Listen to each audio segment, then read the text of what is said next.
இன்றைக்கி பார்க்க போகிறது பால் கொழுக்கட்டைக்கு தேவையான இட்லி அரிசியை 2 மணி நேரம் ஊற வச்சு மிக்சியில் நைஸாக அரைச்சி எடுத்துங்க.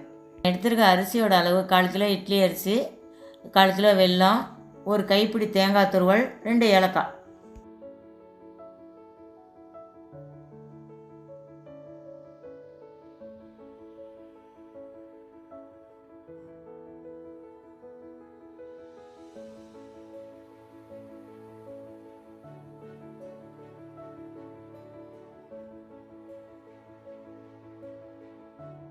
அரைச்சி வச்ச மாவை சிம்மில் வச்சு நல்லா கெட்டியாக இந்த பதத்துக்கு வர்ற அளவுக்கு கிண்டி எடுத்துங்க.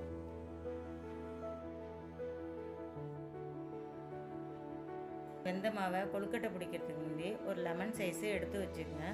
பால் கொழுக்கட்டை கெட்டி கொடுக்கறதுக்கு கடைசியில் கரைச்சி ஊற்றணும்.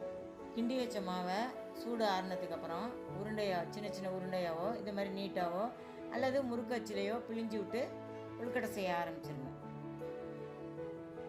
கொதிக்க வச்ச தண்ணியில் கொழுக்கட்டையை பொறுமையாக போட்டு கொஞ்சம் வெந்ததும் கிண்டுங்க. எடுத்தோடனே கிண்டிட்டிங்கன்னா கரைஞ்சிரும். கொஞ்சம் நல்லா வெந்ததுக்கப்புறம் வெள்ளை அதில் கலந்துங்க.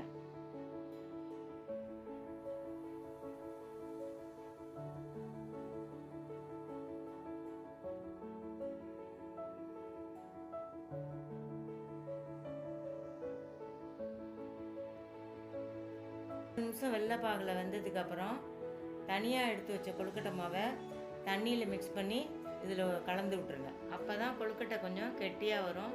கடைசியாக தேங்காய் பூவும் ஏலக்காயும் கலந்து இறக்கிடுங்க.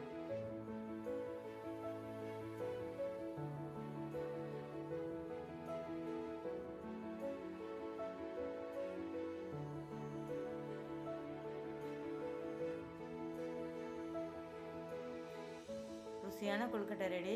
சப்போர்ட்டை சப்ஸ்கிரைப் பண்ணலாம் கொடுங்க.